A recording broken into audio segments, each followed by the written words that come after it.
नमः शिवाय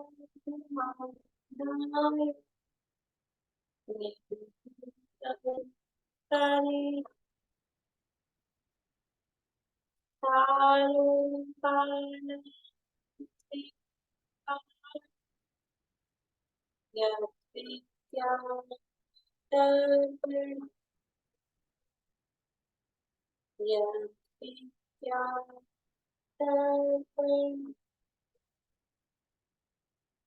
सकल पाप मल प्रक्षालक श्री वर्धमान को कर नमन लोकान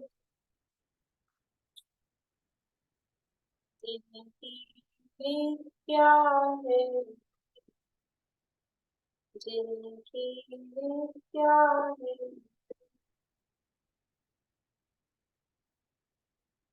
सत्यकर शाकाचार नामक एक शासक स्वामी संत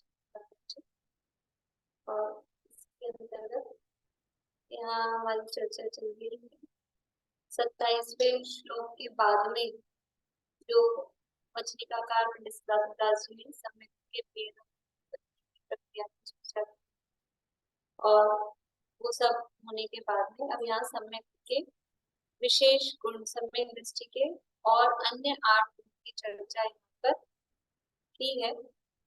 सम्यक दृष्टि के अन्य 8 गुण भी प्रकट होते हैं। पेज नंबर 64 शाखाचार 8 गुण बताए। संवेग, निर्वेग, आत्मनिंदा, गर्हा, क्षम, भक्ति, वात्सल्य और अनुकंपा, ये 8 गुण यहाँ पर बताएंगे। अभी अब थोड़ा इस साइड आ जाइए।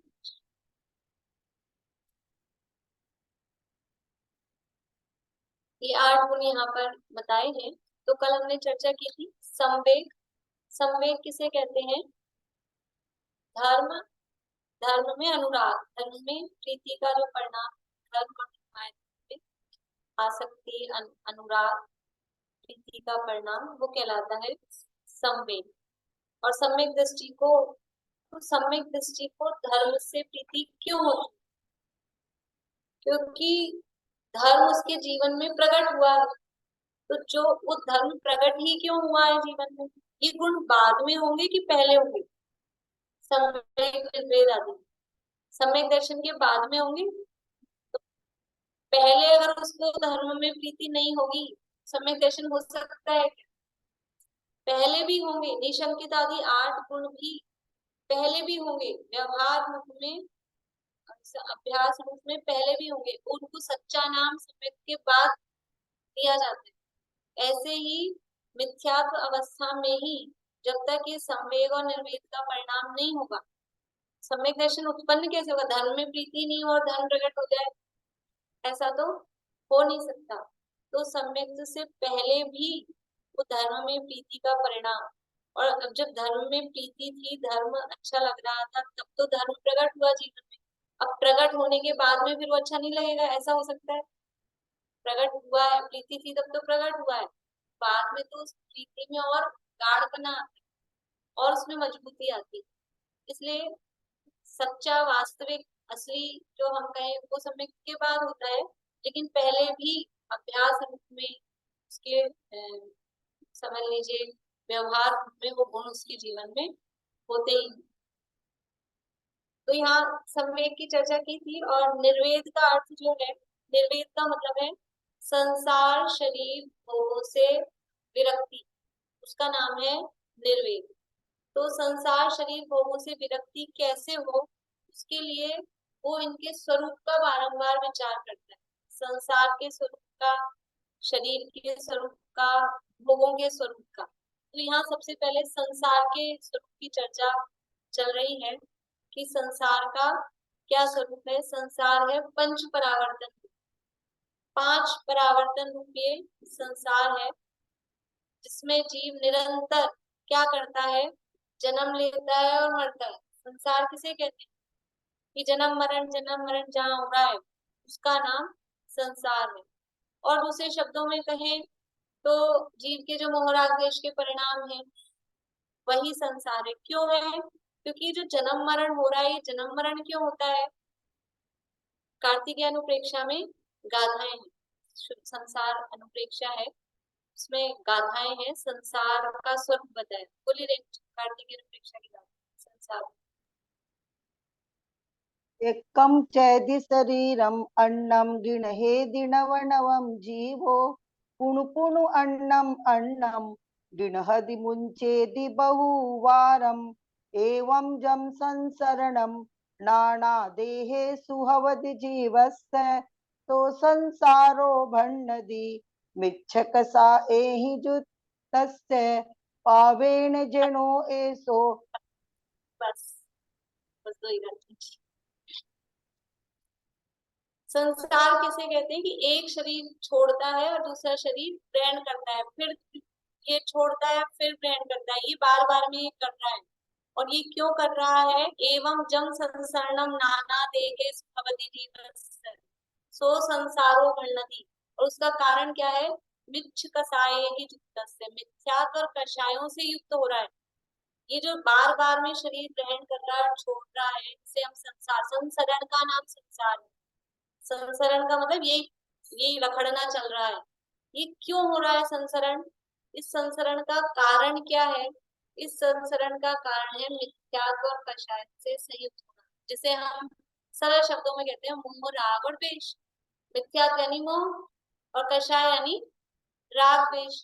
तो असली संसार का कारण, ये संसार वास्तव में क्या है? ये मोह राग द्वेष के जो भाव है, यही संसार है, यही संसार का कारण है। जीव को नया नया शरीर क्यों प्राप्त होता है? एक शरीर छोड़ दिया तो छूट गया ना, छूट जाता है, शरीर छूट गया, मरण हो गया तो छूट गया, फिर मिलता है तुरंत ही, अगले समय में, नहीं तो मैक्सिमम 3 समय, उससे अधिक समय नहीं रह सकता है बिना शरीर। तो ये क्यों बार बार में नया नया शरीर जीव को मिलता है? इसका कारण बताते हैं आत्मानुशासन में गुणभद्राचार्य, कि ये जीव को बार बार में, एक बार जब शरीर छोड़ दिया तो छुट्टी हो जानी चाहिए, लेकिन फिर मिलता है, फिर मिलता है, फिर मिलता है। क्यों मिलता है? कि ये देह से नेह, ये शरीर से जो प्रीति है, जो शरीर में मोह है, ये शरीर में जो अपनापन है, ये नए नए शरीर प्राप्ति का कारण बनता है। क्योंकि शरीर को मैं मानता है और शरीर मेरा, यही मैं हूँ, ऐसा मानता है। तो शरीर से जो मोह है वो नए नए शरीर की प्राप्ति का कारण बनता है। तो अब संसार से छूटने का उपाय क्या होगा? वो ये निर्वेद भावनाएं बता रहे हैं। इस संसार के स्वरूप का विचार तो करो कि वास्तव में संसार का स्वरूप क्या, क्या स्थिति है। हमको दिखता तो है, संसार में दिखता है, न्यूज़पेपर उठा के देख लें तो क्या स्थिति दिखती है संसार में? एक दो पेज तो पूरे उसी के आते हैं, एक ही बैठक के। और उसके अलावा भी आगे पीछे के पेजेस में क्या आता है? यहाँ ये बस खाई में गिर गई, यहाँ ये ट्रेन का एक्सीडेंट हो गया, यहाँ ऐसा हो गया, इतने लोग मर गए। आता क्या है? किसी ने ये लूट लिया, किसी ने ये डकैती कर दी। आता क्या है? पूरा पूरा न्यूज़पेपर को यदि हम पढ़ें, उसका अगर स्वाध्याय करें, तो वो निर्वेद और भावना है। संसार से वैराग्य उत्पन्न होना चाहिए, लेकिन हम लोग इतने कठोर हो गए हैं कि चाय की चुस्कियां लेते जाते हैं, आराम से पढ़ते जाते हैं, विचार ही नहीं करते। वैराग्य तो बहुत दूर की बात है, क्योंकि अच्छे पक्के मजबूत हो गए, ये तो यही चलता है दुनिया। लेकिन थोड़ा भी हम विचार करें, मतलब संसार में जो स्थिति, कहीं भी रास्ते से निकले, रेड लाइट पे देखें, कहीं स्लम एरिया से निकलते हैं, तो वैराग्य के कारण साधन तो पग पग पर है, पर उपादान में उस तरह की योग्यता, हमको विचार वो होना चाहिए। तो यहाँ पर संसार से वैराग्य उत्पन्न करने के लिए ये प्रकरण जिनवाणी में पंच परावर्तन, संसार है वो पंच परावर्तन है। तो पंच परावर्तन में क्या बताया गया है कि कितना समय हमने पीछे संसार में बिता दिया है। अब से, अभी से पीछे जाएं तो कितना समय हमने संसार में बिताया है और किस तरह से बिताया है, वो गणना यहाँ पर पंच परावर्तन के रूप में की गई। 5 प्रकार के परावर्तन, जिन्हें 5 प्रकार का संसार भी कहा जाता है। कौन कौन से हैं पंच परावर्तन? पहले भाव, फिर भाव, ये क्रम से है, क्योंकि पिछले वाले से अगले वाले का काल अनंत गुना ज्यादा है। तो द्रव्य, क्षेत्र, काल, भव और भाव। जब हम द्रव्य, क्षेत्र, काल, भाव बोलते हैं तो चतुष्टय में, लेकिन यहाँ भव परावर्तन पहले। तो ये 5 परावर्तन, ये 5 प्रकार के संसार, द्रव्य संसार, क्षेत्र संसार, काल संसार, भव संसार और भाव संसार, ऐसा भी इनको कहते हैं। कल हमने द्रव्य परावर्तन की चर्चा की थी, बता सकते हैं कुछ?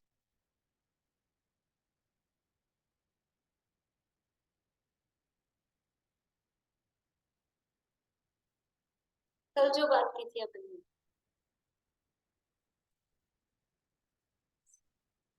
हाँ। जब कोई जीव प्रति समय वर्गणाएं ग्रहण करता है तो कोई किसी समय पर्टिकुलर, किसी एक समय पर जो समय प्रबद्ध यानी जो वर्गणाओं का लॉट किसी जीव ने ग्रहण किया है, तो वे ही वर्गणाएं उतनी ही संख्या में और वैसी ही क्वालिटी, वैसे ही स्पर्श रस गंध वर्ण वाली, हाँ, आइडेंटिटी, क्वांटिटी और क्वालिटी, जब वही वर्गणाएं दोबारा उसने अभी ग्रहण करी, ग्रहण करके फिर छोड़ दी, और जब कभी घूम फिर के वो सेम दोबारा मिलती है तो उसे एक नोकर्म परावर्तन कहते हैं।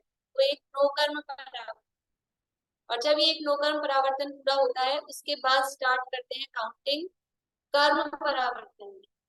नोकर्म परावर्तन पूरा होने के बाद में कर्म परावर्तन की काउंटिंग स्टार्ट। ये तो परावर्तन तो चल रहे हैं, लेकिन काउंटिंग कैसे करनी है जिससे वो टाइम अधिक से अधिक अपने को देखना है ना, तो उसकी काउंटिंग कब करते हैं? जब एक नो कर्म परावर्तन पूरा होगा तब कर्म परावर्तन की काउंटिंग स्टार्ट होगी। और कर्म परावर्तन की काउंटिंग कब से स्टार्ट होगी? कि जब 8वां कर्म बन रहे हैं। और 8वां कर्म हर समय बनते हैं क्या किसी जीव को? 8वां कर्म हर समय नहीं बनती। अब मान लीजिए कि अभी नो कर्म परावर्तन पूरा हो गया, अब आयु बंध का काल आएगा 10-20 साल बाद, जब भी, तो जब आयु बंध रही होगी तब से कर्म परावर्तन का टाइम स्टार्ट होगा। फिर उस समय जो वो एक समय प्रबद्ध कार्बन वर्गणाओं का वो जीव ग्रहण करेगा तो वे ही कार्बन वर्गणाएं उतनी ही संख्या में वैसी ही स्थिति अनुभाग वाली वो उसने ग्रहण की, और ग्रहण करके जब छूट जाएगी, और जब दोबारा वो घूम फिर कर वही वर्गणाएं उतनी ही संख्या में उतनी ही स्थिति अनुभाग वाली दोबारा ग्रहण होंगी, तब एक कर्म परावर्तन पूरा होगा और तब मिलके एक उद्गल परावर्तन पूरा होगा। जब उद्गल परावर्तन पूरा होगा उसके बाद में काउंटिंग स्टार्ट करेंगे क्षेत्र परावर्तन की। उद्गल परावर्तन द्रव्य परावर्तन का ही दूसरा नाम है, उद्गल परावर्तन। दूसरे नंबर का कौन सा है? क्षेत्र परावर्तन। क्षेत्र परावर्तन में क्या है कि स्व क्षेत्र और पर क्षेत्र, स्व अभी अर्थ करते हैं अपन, स्व क्षेत्र और पर क्षेत्र में जन्म लेने, हर क्षेत्र पर जन्म लेना, हर क्षेत्र को कवर कर ले, तो वो कहलाता है क्षेत्र परावर्तन।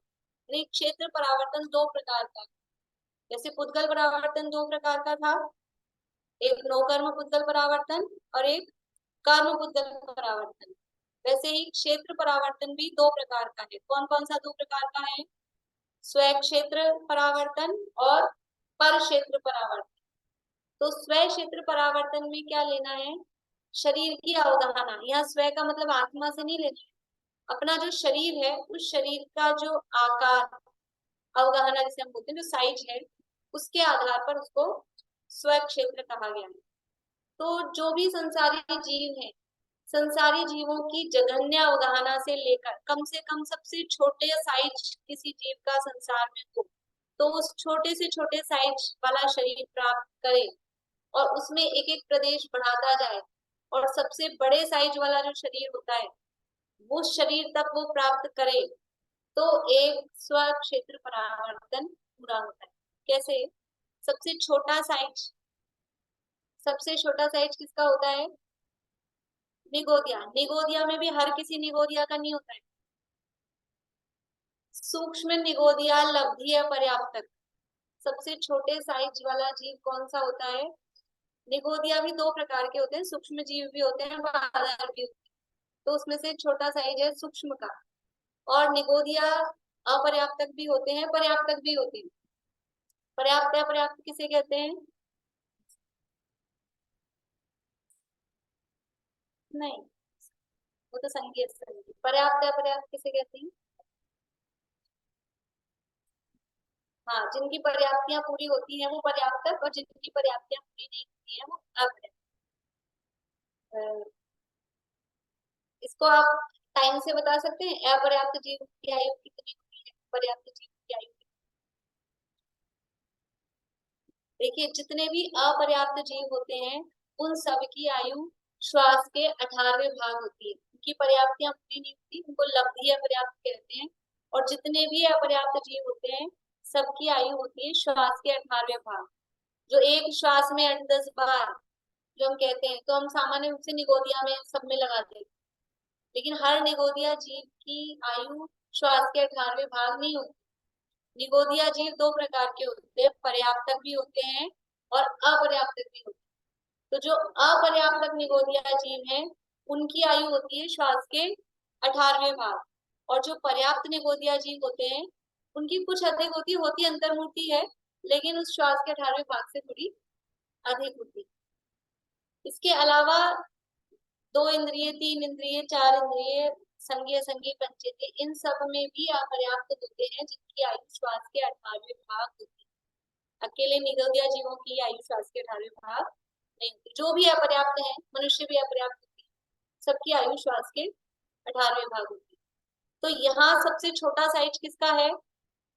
सूक्ष्म निगोदिया लब्धि अपर्याप्त, यानी जिसकी आयु श्वास के 18वें भाग है, सूक्ष्म है और निगोदिया है, उसका जो साइज है वो सबसे छोटा होता है। वो भी, उसमें भी टाइम दिया है, जन्म के तीसरे समय पर उसकी अवगाहना सबसे छोटी होती है।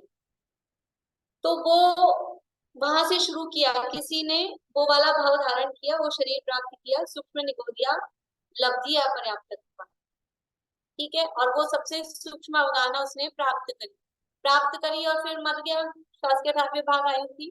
अब उसके बाद जब उसका दोबारा जन्म हो और उसका अब अवगाहना कौन सी अवगाहना हो, कि वो जो अवगाहना थी उसकी सूक्ष्म निगोदिया लब्धि अपर्याप्त की शरीर, उससे एक प्रदेश बढ़ाकर उसकी अवगाहना हो, ठीक है। सूक्ष्म निगोदिया लब्धि अपर्याप्त की जो अवगाहना थी, जो उसका साइज था, देखिए जैसे मान लीजिए कि उसका साइज था इतना, ठीक है, ये दिख रहा है आप लोगों को। अब जो अगला उसका साइज होगा, तो अब इसमें अपने एक प्रदेश थोड़ा समझ लीजिए, ये है एक प्रदेश, तो अगला साइज उसका इतना हो। ये तो पूरा तीनों तरफ से बढ़ गया, तीनों तरफ से नहीं बढ़ाना है। जैसे ये पहला वाला साइज था, तो केवल एक प्रदेश बढ़ाना है, दिख रहा है आपको डॉट? केवल एक इतना सा बढ़ना है, बाकी सारा इधर ही रहना है। ये बढ़ के और फिर उसका साइज हो, अगली अवगाहना, फिर उससे अगली अवगाहना, फिर एक प्रदेश बढ़ के फिर उसकी साइज हो, ऐसा। तो ऐसे एक एक प्रदेश बढ़ाते बढ़ाते कितनी अवगाहनाएं होती हैं? शरीर के साइज कितने टाइप के होते हैं? शरीरों के साइज संसारी जीवों के, सूक्ष्म निगोदिया लब्धि पर्याप्त, उसका साइज होता है ऋणात्मक के असंख्यात भाग, बहुत छोटा है। और उसमें एक एक प्रदेश बढ़ाते बढ़ाते, और फिर सबसे बड़ी अवगाहना किसकी होती है? नाम सुना होगा आपने, सबसे बड़ी अवगाहना किसकी होती है?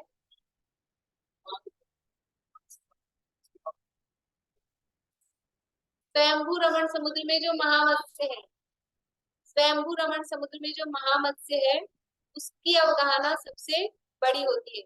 उसका साइज कितना होता है? उसका साइज होता है, वो होता है 1000 योजन लंबा, योजन 500 योजन चौड़ा और 250 योजन मोटा। अब ये कितनी कितना हो गया? 125, ये ये उसका साइज है, इतने योजन, इतनी बड़ी अवगाहना। और कैसे प्राप्त करनी है? एक एक प्रदेश बड़ा बड़ा कर, एक एक प्रदेश बड़ा बड़ा कर। अगर बीच में पहले किसी जीव ने वहां सूक्ष्म ने हो दिया लग दिया पर्याप्त की अवधारणा से शुरू किया, वो अवधारणा प्राप्त की, उसके बाद वो बन गया मक्खी, तो अब उसका साइज बड़ा हो गया, तो वो भाव काउंटिंग में नहीं आएगा। समझ लीजिए आप, जितनी अवगाहनाएं होती है ना, सूक्ष्म निगोदिया लघ्य पर्याप्त घनांकुल का असंख्यात्वा भाग, वहां से लेके एक प्रदेश प्लस, दो प्रदेश प्लस, तीन प्रदेश प्लस, चार प्रदेश प्लस, ऐसे करके सारे लिस्ट बना ली, यहाँ तक की इतने योजन तक, ठीक है। ऐसे सारी लिस्ट बना ली, और जो अवगाहना अपने को मिलेगी उसको क्रम से टिक करना है। रैंडमली कोई आ जाएगी, रैंडमली मतलब कि 10वें नंबर पे कोई अवगाहना है अपनी, मान लीजिए 2 मीटर, तो वो मिल गई अपने को सेकंड नंबर पे, तो टिक नहीं होगा, वो 10वें नंबर पर ही वो अवगाहना हमको मिलनी चाहिए। समझ में आ रही है कितनी, मतलब इसमें दुर्लभता बता रहे हैं कि ये कितनी दुर्लभता है, इस चीज को ये प्राप्त करना कितना मुश्किल है। और फिर भी ऐसे ये स्व क्षेत्र परावर्तन कितने करके आए हैं, अनंत करके आए हैं। यानी ऐसा हमको ऐसा लगता है ना, किसी के शरीर का आकार देख के, वाह इनका क्या फिगर है, इनकी हाइट कितनी अच्छी है, इनका आपने अच्छा मेंटेन कर रखा है, ऐसा भाव आता है एक दूसरे को देखकर। तो ये समझ में आना चाहिए, ऐसा कोई शरीर का आकार, कोई शरीर का साइज नहीं है संसार में जो हमने नहीं प्राप्त किया, छोटे से छोटा भी और बड़े से बड़ा भी। ये परावर्तन क्या बताने वाले हैं, क्या बताते हैं, मतलब जैसे द्रव्य परावर्तन की बात थी, तो ऐसे हमको कुतूहलों में आता है, ये वाला कलर कभी नहीं पहना, ये वाली साड़ी, ये वाला कपड़ा नहीं पहना, इस तरह की डिजाइन नहीं पहनी, और चीजों में हमको लगता है। तो ऐसा जब द्रव्य परावर्तन का विचार करें, तो फिर ये सब इनमें से जो हमको राग द्वेष होते हैं कि ये चाहिए कि वो चाहिए, कि ये नहीं मिला था कि वो नहीं मिला था, ये सब मिला हुआ है। अनादिकाल से कर क्या रहे हैं, यही तो कार्यक्रम चल रहा है। ऐसे ही अब ये शरीरों की अवगाहना देखकर कि अनादिकाल से आज तक यही कार्यक्रम चल रहा है, क्योंकि संसार में कर क्या रहे हैं, एक छोड़ दें दूसरा ग्रहण करते हैं, एक छोड़ दें दूसरा ग्रहण करते हैं। और ये दुर्लभ कितना है कि आपको जो नंबर सेकंड नंबर पे जो चाहिए वो तुरंत सेकंड नंबर पे मिल जाए, वो जरूरी नहीं है, बहुत मुश्किल है। वो कब कितने काल बाद वो दूसरा नंबर मिलेगा, फिर कितने काल बाद तीसरा नंबर मिलेगा, लेकिन फिर भी ये असंख्यात प्रकार हो जाते हैं। यहाँ यहाँ पहली अवगाहना से लेके अंतिम अवगाहना तक असंख्यात प्रकार की अवगाहनाएं बीच में हो जाती है, तो भी ये सारी अवगाहनाएं हमने अनंत बार प्राप्त कर ली है और प्राप्त करके छोड़ी। तो जब जगन्य अवगाहना से लेके उत्कृष्ट अवगाहना तक सारी अवगाहनाओं को कोई जीव प्राप्त कर लेता है, तो वो कहलाता है एक स्व क्षेत्र परावर्तन। इसमें कितना टाइम लगता है, कितने दिन में पूरा हो जाएगा, अनंत काल।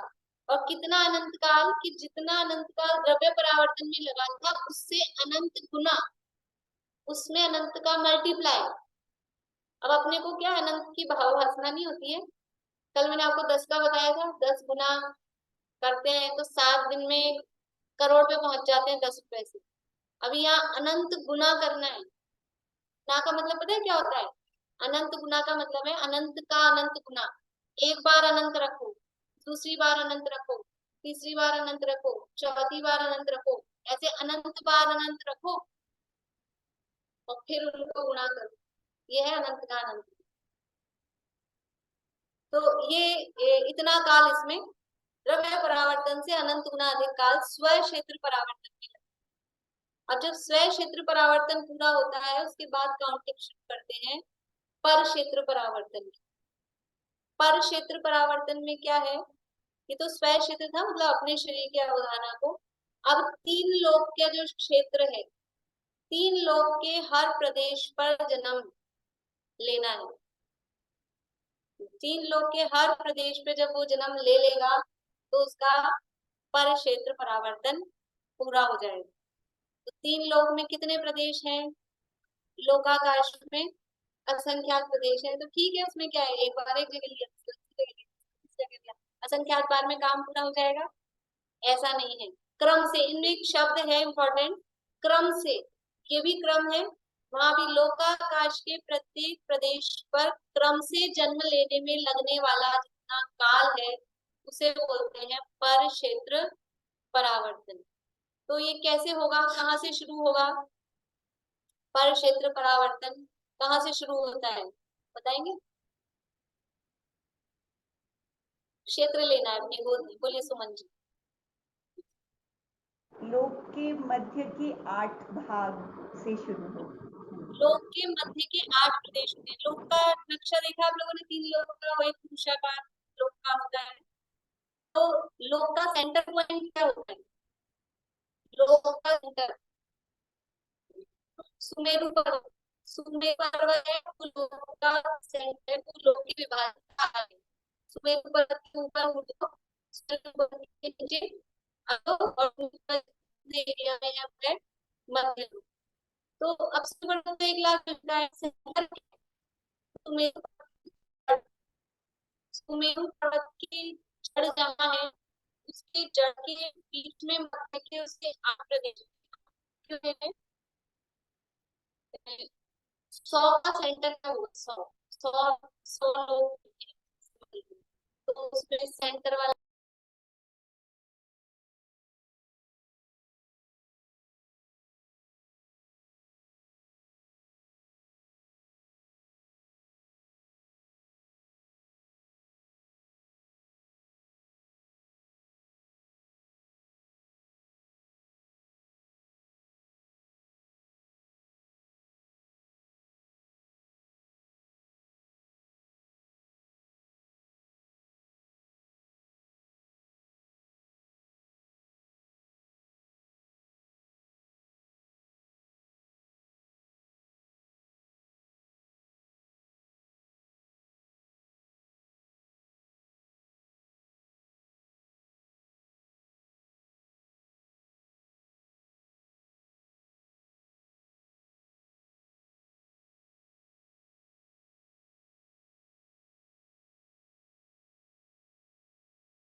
सुमेरु पर्वत की जड़ में उसके 8 प्रदेश हैं, वहां से शुरू करना है।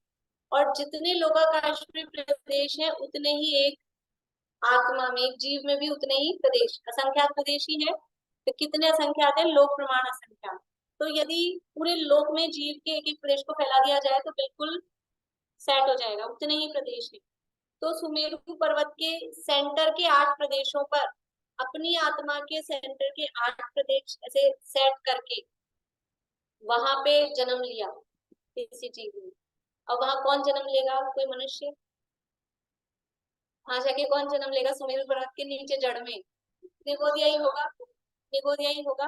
तो वहां से वो प्रदेश उसने 8 प्रदेश पे अपने 8 प्रदेश रखे। और कितना एरिया कवर करेगा? कोई भी एक जीव होगा, संसारी जीव, तो वो क्या किसी लोक के एक प्रदेश पर पूरा जीव आ जाएगा? लोक के एक प्रदेश पर पूरा एक जीव आ सकता है? नहीं आ सकता।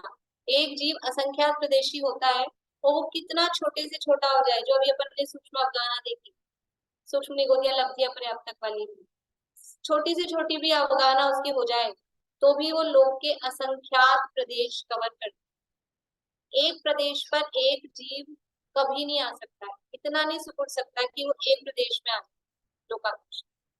तो वो मध्य के 8 प्रदेशों में अपने 8 प्रदेश रख के और उसने जो एरिया कवर किया, तो वो कितने प्रदेश कवर कर लिए?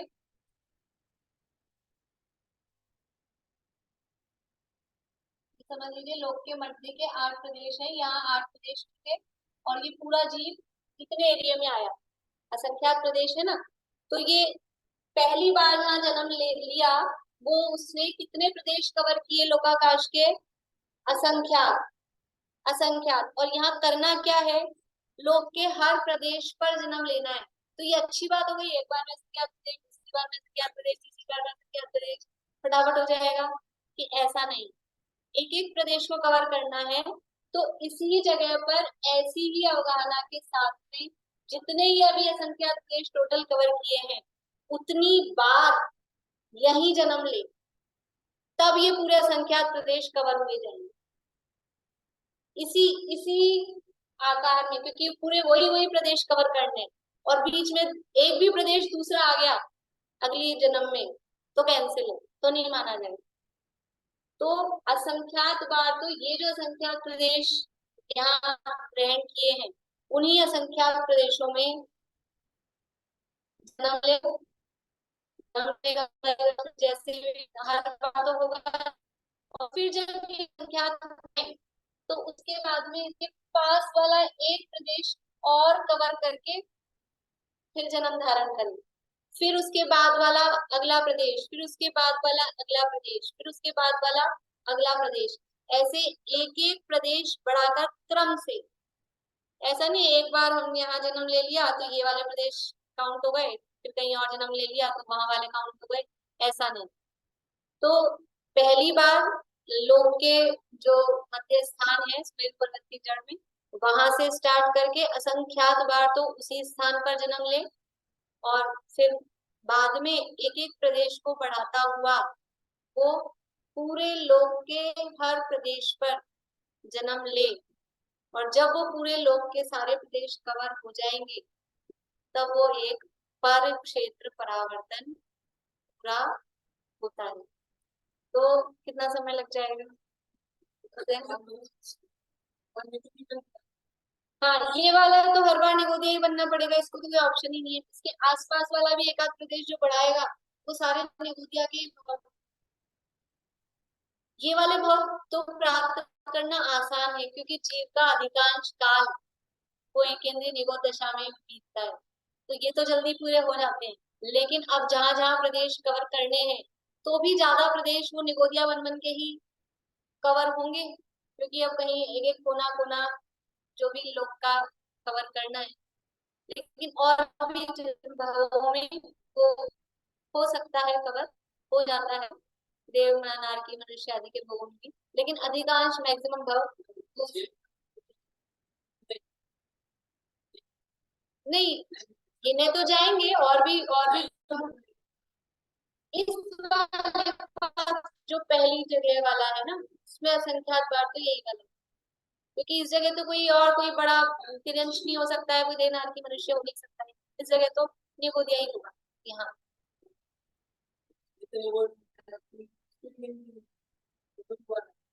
अभी ये स्टार्टिंग वाला है, फिर बाद में तो वो वाला भी एरिया सब कवर करना ही, नरक वाला भी, नरक के नीचे वाला पूरा का लोक का जो प्रमाण वो एरिया उसमें जब कवर हो तब वो एक पर क्षेत्र परावर्तन पूरा होता है। कितना टाइम लगता है? अनंत काल, और उससे भी बहुत ज्यादा। और एक स्व क्षेत्र परावर्तन और पर क्षेत्र परावर्तन ये दोनों मिलकर एक क्षेत्र परावर्तन पूरा कहा जाता है। तो इस तरह से ये क्षेत्र परावर्तन की बातें, और भी बातें हैं इसमें, और भी कई नियम वगैरह होते हैं, हम तो सामान्य चर्चा कर रहे हैं। क्षेत्र परावर्तन के बाद में है काल परावर्तन। काल परावर्तन में क्या होना है कि हर समय पर जन्म मरण करना है। समय का मतलब क्या है? कौन से काल? यहाँ काल से क्या मतलब है? काल से मतलब है उत्सर्पणी और अवसर्पणी काल। उत्सर्पणी काल के हर समय पर जन्म और हर समय पर मरण, अवसर्पणी काल के हर समय पर जन्म और हर समय पर मरण। तो उत्सर्पणी और अवसर्पणी काल के प्रत्येक समय पर क्रम से जन्म ले और फिर क्रम से मरण प्राप्त करे, और उस सब में लगने वाला जो समय है उस सबको कहते हैं काल परावर्तन। अब उत्सर्पणी अवसर्पणी क्या होता है मालूम है भाभी? उत्सर्पणी अवसर्पणी देखिए, एक ये तो सुना तो होगा, पंचम काल चल रहा है, नाम तो शब्द तो सुने हो। तो एक 20 कोड़ा कोड़ी सागर का एक कल्प काल होता है। 20 कोड़ा कोड़ी सागर, सागर को इकट्ठा करके पाल करना। और 20 कोड़ा कोड़ी, 20 कोड़ा कोड़ी मतलब 20 करोड़ ना 1 करोड़, इतना टाइम का एक कल्प काल होता है। उसमें से 10 कोड़ा कोड़ी सागर का होता है उत्सर्पणी, और 10 कोड़ा कोड़ी सागर का होता है अवसर्पणी। अवसर्पणी काल में क्या होता है कि अवसर्पणी काल में डाउनफॉल चलता है। पहले अच्छा काल होता है, फिर धीरे धीरे काल नीचे गिरता जाता है। अभी अवसर्पणी काल चल रही है। उसके बाद में उत्सर्पणी काल में समझ लिया अपग्रेड होता जाता है, अच्छा काल आता है। तो 10 अवसर्पणी काल है। समय कितने होंगे? समय कितने होंगे 10 कोड़ा कोड़ी सागर में? एक एक अंतर्मुहूर्त में कितने समय होते हैं? बोलिए इधर से आप लोग, अभी अपन पढ़ के आए हैं। एक अंतर्मुहूर्त में कितने समय होते हैं? बोलिए। असंख्यात समय। असंख्यात तो सामान्य जवाब हुआ, पर्टिकुलर बता। एक अंतर्मुहूर्त में, ओ ओ अच्छा अच्छा। चमेली आंटी बोलो। जगन्य एक समय उत्कृष्ट छावली। मैं समय पूछ रही हूँ, अभी अपन पढ़ के आए ना अलौकिक गणित में, कौन बताएंगे? एक आवली में कितने समय होते हैं?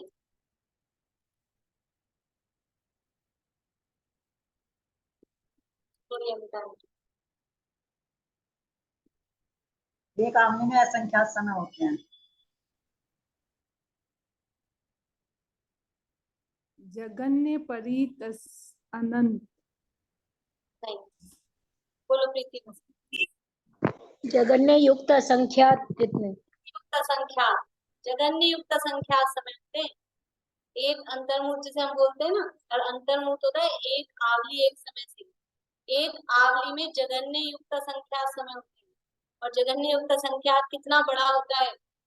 जगन्य युक्त संख्यात अब हम देखें, मतलब उसकी कल्पना करें ना, जो सबसे छोटा असंख्यात होता है, आप लोगों ने ये तो गड्ढा भरा है बाल वाला, एक और दूसरे गड्ढे सुने होंगे, इसमें सरसों के दाने भरे जाते हैं ना, आप लोगों ने नहीं सुना?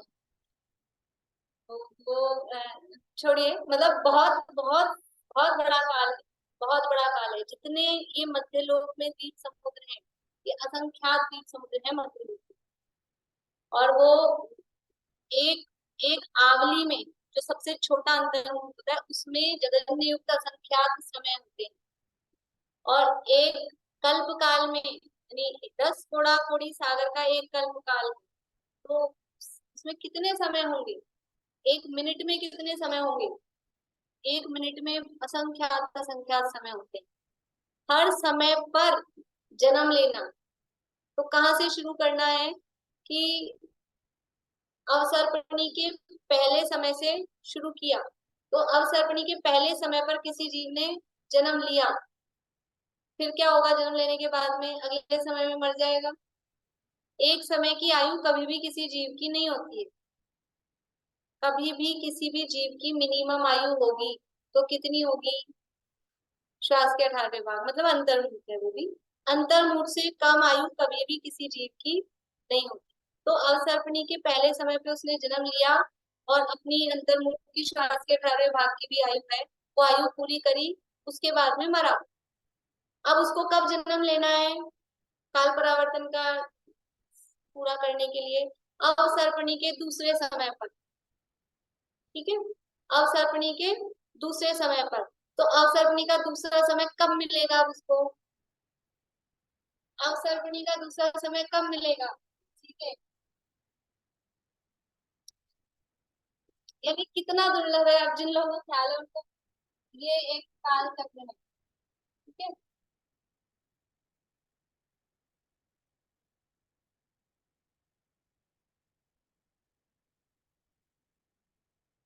पहला, दूसरा, तीसरा, पांचवा और छठा, ये इस तरह से अवसर्पणी का इस तरह से चलता है। ठीक है, तो अवसर्पणी के पहले समय पे उसने जन्म लिया, अभी दूसरे समय पे जन्म लेना है। जैसे अपन ने वहां लिस्ट बनाई थी ना अभी क्षेत्र परावर्तन में, ऐसे आप समझ लीजिए पूरी लिस्ट बना लो। अवसर्पणी का पहला समय, दूसरा समय, तीसरा समय, चौथा समय, ऐसे करके पूरे 10 कोड़ा कोड़ी सागर के समय, फिर पूरे 10 कोड़ा कोड़ी के उत्सर्पणी के, और उसको टिक करना है। तो पहले समय पे जन्म लिया, ये टिक हो गया। अब वो मरेगा कब? अंतर्मुक्त बाद, यानी समझ लो असंख्यात समयों बाद। तो दूसरा समय तो निकल गया, दूसरे समय पे तो अभी जन्म हो ही नहीं सकता है, दूसरा समय तो निकल गया। अब उसको ये दूसरा समय कब मिलेगा कि पूरा घूमेगा, यहाँ आएगा। और ये कितना है? ये 10 कोड़ा कोड़ी, और ये 10 कोड़ा कोड़ी, 20 कोड़ा कोड़ी सागर घूमेगा, तब उसको दूसरा समय मिलेगा। और दूसरा समय आया तो कोई जरूरी है कि वो जिस भाव में है वहां से मर गया वो अभी उसको जन्म लेना? भाई वो किसी ना किसी भाव में तो होगा ना। जब ये अवसर्पणी का दूसरा समय आया तब वो कोई ना कोई उसकी आयु चल रही होगी, तो वो उसी समय उसकी आयु पूरी हो और उसी समय इसका जन्म हो। कितनी मुश्किल है, कितनी दुर्लभता है। और ये चांस गया तो फिर दोबारा कब आएगा? दूसरा समय। और फिर भी उसको मिला कि नहीं मिला, फिर चांस गया तो फिर कब आएगा? फिर पूरा घूम के 20 कोड़ा कोड़ी सागर घूम घूम ये एक एक समय पे जन्म ले, और पूरा अवसर्पणी पूरा उत्सर्पणी, तब एक काल परावर्तन पूरा नहीं होता है। अभी केवल जन्म लिया है, जब जन्म का साइकिल पूरा हो जाएगा उसके बाद में चालू होगा मरण का साइकिल। फिर हर समय पर मरण करना है, एक साथ दोनों को नहीं काउंट करना है कि अभी जन्म का भी कर लो मरण का भी। जब जन्म का साइकिल पूरा हो जाएगा उसके बाद में हर समय पर मरण करे, और ऐसे क्रम क्रम से जब मरण का भी साइकिल पूरा हो जाएगा तब जाके एक काल परावर्तन प्राप्त होता है। इसका नाम है काल परावर्तन। समझ में आ रहा है कितना काल बिता के आए हैं? जो हमको लगता है कि क्षेत्र के बारे में लगता है हम यहाँ नहीं गए, वहां नहीं गए, ये नहीं देखा, वो नहीं देखा, यहाँ नहीं घूमे, वहां नहीं घूमे, कहाँ कहाँ नहीं घूमे। भव वन में जी भर घूम चुका, ये बता रहा है क्षेत्र परावर्तन। और कण कण को जी भर भर देखा, ये बता रहा है द्रव्य परावर्तन। आधी आधी लाइन में परावर्तन बता दिए। कहाँ कहाँ नहीं घूमे, कहाँ नहीं गए? अमेरिका नहीं गए, कनाडा नहीं गए, लंदन नहीं गए, स्विट्जरलैंड नहीं गए, कहाँ नहीं गए? सब जगह जाके आए हैं। और ज्यादा ये जाने की भावना रहेगी ना तो ऐसे नहीं जा पाएंगे, तो फिर क्या बन के जाना पड़ेगा? बेगोतिया बन के जाना पड़ेगा। ज्यादा चांसेस तो उसी के हैं, वो बन के सब जगह जाएंगे कि यहाँ नहीं गए, वहां नहीं, ये बगीचा नहीं देखा, ये पहाड़ नहीं देखा, ये नहीं देखा। ये क्षेत्र, ये इन परावर्तनों को पढ़ के क्या सीख? ये परावर्तन करने नहीं है, ये परावर्तन, कुछ लोगों को ये सीख के टेंशन हो जाती कैसे करेंगे, करने नहीं है, ये तो करके आए हैं, कर आए हैं, अब नहीं करने। और इससे सीखना क्या है कि हमको ये और नहीं करने हैं। संसार से अब इसे बताइए विरक्ति होगी कि नहीं, संसार का रस छूटेगा कि नहीं? जो हमको वस्तुओं में, व्यक्तियों में, क्षेत्रों में, काल में, हैप्पी बर्थडे, किस दिन है बर्थडे? हर समय बर्थडे है और हर समय डेथ डे। एक काल परावर्तन किया, हर समय बर्थडे मनाते हैं। ये समझ में आ जाए ना, तो कहाँ की बर्थडे कि हम गए तो थे शिमला, लेकिन वो टाइम अच्छा नहीं था। हम इस समय नहीं गए जब बर्फबारी होती है, रेनफॉल होता है, तो उस समय पे, हर समय पे गए, हर क्षेत्र में गए हैं, हर समय पे गए हैं। कहीं हम कहीं जाए अपन तो बोले आप अभी गलत आए हो, आप तब आया करो, तब आना आप कभी क्रिसमस पे आना कि सर्दियों में मतलब ऐसा कहते हैं लोग। तब आप देखो यहाँ की रौनक, कि हर काल में हर जगह ये जीव गया है। ये जो काल का हमको रस है, क्षेत्र का हमको रस है, ये इससे वैराग्य निर्वेद भावना चल रही है, और प्रकरण से हम विषयांतर नहीं है, ये संसार से वैराग्य उत्पन्न करना है। संसार भावना में भी पंच परावर्तन का स्वरूप संसार मंत्र के अंतर्गत किया जाता है, कि संसार से वैराग्य उत्पन्न करना है। बोलिए दीदी। मैं मेरा थोड़ा पागलपंती जैसा क्वेश्चन है। मैं बोलती हूँ कि जैसे ऐसा कोई व्यवस्था हो जाए जैसे अवधि ज्ञान की, जिससे हमको पूर्व जन्म का पता चल जाए और हमको कितनी जल्दी वैराग्य होकर मोक्ष प्राप्ति कर सकते हैं। ऐसी कोई व्यवस्था नहीं हो सकती है अगर हमको पूर्व जन्मों के बारे में पता चल जाए तो? थी ना पहले चौथे काल में, ऐसी तो वैराग्य आते थे ना, पिछले से मुनिराज पिछले भाव बताते थे कि जाति स्मरण हो जाता था। तो उससे अभी हम लोग ऐसे निकृष्ट काल में हैं, समझ लो कि उपादान में ऐसी योग्यता नहीं, हमको वैराग्य पिछले भाव की क्या जरूरत है। हम अभी तो बताया आपको शुरू में, सामने तो दिख रहा है ये वैराग्य का, घर घर में है नहीं, वैराग्य की कहाँ स्थिति। कहाँ लेकिन कहाँ जन्म हमें लेके आए हैं अंदर हम लोग। उपादान में योग्यता नहीं वैराग्य प्रकट करने। हमको ऐसा लगता है पिछला भाव पता लग जाएगा तो वैराग्य हो जाएगा। वो तो सब बातें हैं कहने की। अगर वैराग्य उत्पन्न होना है तो अभी हमको कोई साधन कम नहीं है वैराग्य, अभी भी उतने ही साधन है कि हमको वैराग्य तो हो सकता है। शरीर की स्थिति देख के, लोगों की स्थिति देख के, संसार की स्थिति देख के। हाँ, यह नरभाव फिर मिलन कठिन है, जो समझे। बोलिए आशा। अगर अवधि ज्ञान हुआ होगा तो वो भी कुअवधि हुआ होगा ना। अवधि ज्ञान में कौन सा बढ़िया हो गया होगा? अपने को नहीं, ये तो बोल रहे कोई मुनिदास मिल जाए वो बता दे। अपने अब को में नहीं। तो अगर हमें तो हुआ होगा तो वो भी कुअवधि हुआ होगा ना। हाँ, तो सम्यक दृष्टि होके छूटा हो, सम्यक दर्शन हुआ हो। अगर ऐसा ऐसा होता तो हम इस पंचम काल में पैदा ही नहीं होते। छूटने के बाद तो कुछ भी हो सकता है ना, सम्यक दर्शन छूट गया हो तो फिर कुछ भी हो सकता है विपंचम काल में। चलिए, तो अभी इतना ही लेते हैं, वरना आगे बढ़ेंगे तो भारी हो जाएगा। भाव और भावना पता लगेगा कि सब दो परावर्तनों की चर्चा अपन कल करेंगे। अभी यहीं पूरा करते हैं। बस इससे यही कि हम संसार से हमको वैराग्य उत्पन्न हो, संसार में जो रस है, संसार से विरक्ति उत्पन्न हो, यही इसका प्रयोजन है। हम सबको भी संसार से वैराग्य उत्पन्न हो।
Guys, can